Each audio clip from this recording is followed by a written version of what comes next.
La première des choses quand on veut aimer sa vie, quand on veut pas avoir le sentiment de vivre à côté de ses aspirations, de ses valeurs, c'est de se rappeler une chose.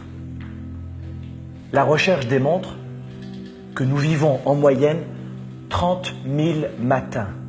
Vous avez 30 000 matins depuis votre naissance à vivre. 30 000 matins. Pas 2 millions, 30 000. Combien de matins il vous reste à vivre?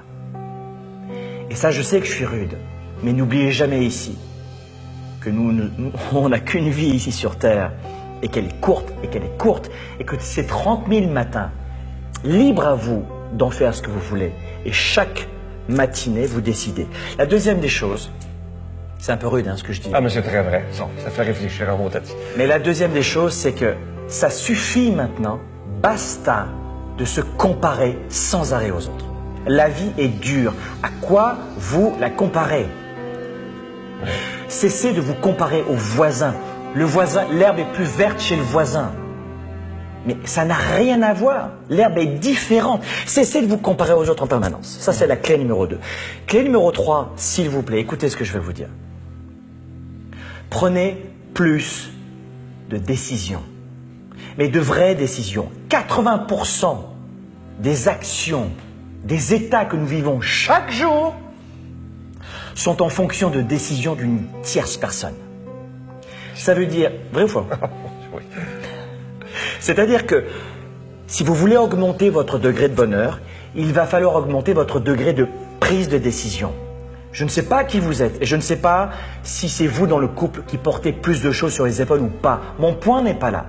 C'est que si vous décidez plus régulièrement, même de petites décisions, je veux manger dans ce restaurant, je veux décider ce que je vais faire cet après-midi, je veux décider ce que je vais penser, ce que je vais croire, ce que je vais voir, qui je vais être dans 5 ans, pas qui je voudrais être, mais qui je vais être dans 5 ans. Et je sais que je vais prendre des décisions pour devenir l'homme et la femme que je veux devenir dans 5 ans. Prenez plus de décisions. Peu de gens font ça. Peu de gens font ça. Il y a une autre astuce, tu vas l'aimer celle-là, tu vas l'adorer. Ça tu le fais, je te connais, tu le fais. Écoutez-moi bien, celle-là c'est du bonbon. Anticiper les joies à venir.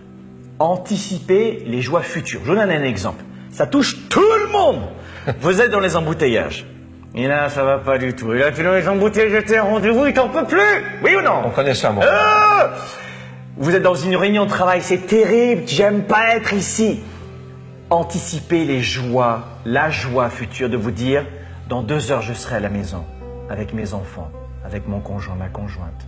Dans 2 heures, je pourrai prendre un bon bain. Et tentez de ressentir ce que vous allez vivre. Tentez d'apprécier, de respirer comme vous respiriez à ce moment-là, face à vos enfants, vos partenaires, les gens que vous aimez. Anticipez les joies à venir dans un moment de galère, de trouble et de tension. Ça, c'est du bonbon.